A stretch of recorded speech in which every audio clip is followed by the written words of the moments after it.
Mon Seigneur et mon Dieu, je crois fermement que tu es ici, que tu me vois, que tu m'entends. Je t'adore avec profonde révérence. Je te demande le pardon de mes péchés et la grâce de faire avec profit ce moment de prière. Ma Mère Immaculée, Saint Joseph, mon Père et Seigneur, mon ange gardien, intercédez pour moi. Il arrive parfois, Seigneur, qu'il y ait un décalage important entre l'état d'âme du moment et l'envie ou le besoin ou la nécessité, et même plus, le devoir de prier. Je n'ai pas envie de prier, Seigneur. Tu le sais, et c'est avec un vrai acte de volonté et d'abandon que je viens vers toi, afin que tu m'apportes ce dont j'ai besoin pour parcourir le chemin qui me reste jusqu'à toi et vivre le moment présent sous ta présence, sous ton regard. Et je sais que tu bénis cet acte de volonté, que tu nous donnes de petit à petit purifier ainsi tout ce qui en nous ne correspond pas à la sainteté qui vient de toi. Et cet acte de volonté, nous dessaisit de nous-mêmes et nous place humblement sous ta présence, afin que tu puisses œuvrer en nous, comme un patient qui se met à disposition du chirurgien, pour qu'il œuvre en lui et apporte la guérison. Le patient sait très bien que ce mal-être ou cette douleur qu'il avait en lui empêchait son organisme de donner tout son potentiel. Et je sais que lorsque un mouvement de mon âme se refuse à toi, c'est parce que tout en moi n'est pas encore sanctifié. Alors cet acte de volonté me permet de me tourner vers toi et de te solliciter pour que tu nous aides en ce moment à prier, moi et toi qui m'écoutes en ce moment. Et nous allons le faire en lisant l'Évangile, doucement, parole après parole, en découvrant comment aujourd'hui le Seigneur dit quelque chose d'assez extraordinaire quand on y réfléchit, parce que l'Évangile dit, comme ça, en passant, que Jésus considérait que tous les aliments étaient purs. Et en voilà des conversations que l'on pourrait jeter aux orties, tant il est vrai que les aliments, purs et impurs, que la religion, ceci ou cela, permet ou interdit, sont nombreux. Il n'y a qu'à penser à toutes les fois où on évoque le terme halal et ce que ça veut dire dans les grandes surfaces alimentaires pour comprendre que lorsque Jésus dit que tous les aliments sont purs, il nous délivre de bien des problématiques, de bien des difficultés. Nous, catholiques, nous avons une liberté grandiose. Rien n'est interdit, même si tout n'est pas profitable. Et entre les deux, nous cherchons et exerçons notre liberté. Et cela est très heureux. Mais en lisant la fin de l'Évangile, j'ai eu l'impression, comme une résonance, comme bien souvent quand on lit la Bible, d'avoir affaire à un roman. Un roman bien connu qui s'appelle Orgueil et préjugés, de Jane Austen, une Anglaise, qui évoque comment 4 sœurs cherchent à se marier.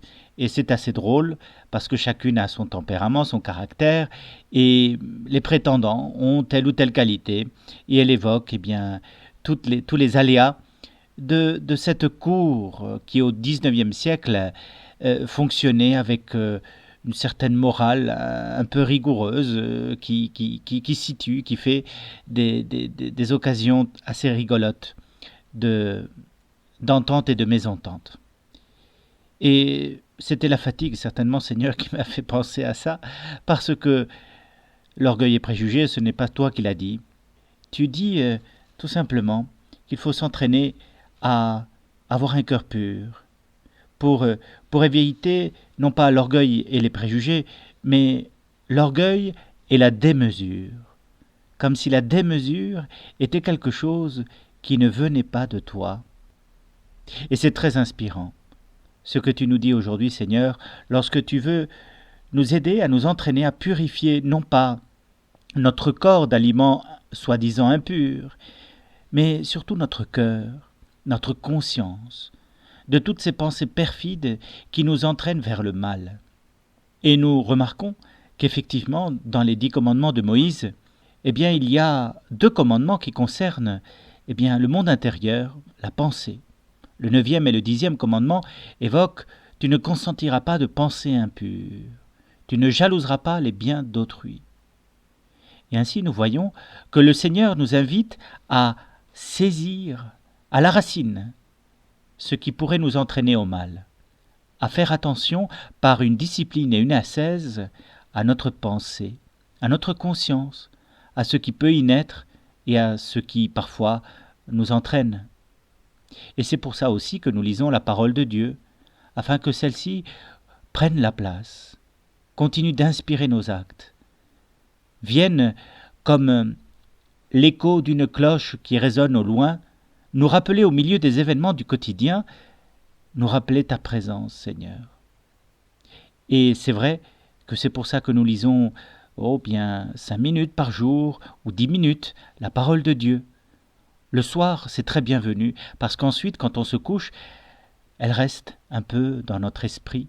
Et au petit matin, souvent, une phrase rejaillit, avec une force qui est tout de suite surprenante. C'est toi, Seigneur, qui nous inspire, et nous voulons nous laisser saisir par ta parole. Orgueil et démesure. Voilà ce que, Seigneur, tu me demandes de repérer en moi et de rejeter, de combattre, de toutes mes forces. Et je vais le faire en m'entraînant à purifier mon cœur, mes pensées, mes désirs, mes émotions, à ne pas laisser s'accrocher dans mon esprit, dans mon imaginaire ou dans ma volonté, à ne pas laisser s'emmagasiner des pensées mauvaises ou perverses. Et quand quelqu'un m'a manqué de respect, m'a insulté ou m'a importuné, ne pas garder en moi un désir de vengeance, mais m'habituer à laisser passer, à pardonner, à rétablir en moi cette paix qui vient de toi. Laisse-moi, Seigneur, entrer dans cette simplicité du cœur, parce que je sais, comme tu l'as dit autrefois, que les cœurs purs voient Dieu. Bienheureux les cœurs purs, ils verront Dieu. Et je voudrais avoir ce cœur pur qui me permette de te voir en toute situation, en toute circonstance, de saisir ta présence en profondeur derrière les événements parfois superficiels que je traverse. Telle salutation à un voisin, telle rencontre avec une personne tout simplement parce que nous achetons à la même boulangerie. Et tel conflit aussi que j'ai pu avoir avec un collègue du travail. Tout cela, je veux le vivre en profondeur avec toi, sous ton regard et sous ton inspiration. Avec un cœur, les gens disent parfois naïf, mais non, moi je préfère dire franc. Franc et simple, direct et vrai. Souvent nous projetons sur les autres ce qui est en nous. C'est un jeu de l'esprit, et on pense d'autrui ce qui finalement vient de nous.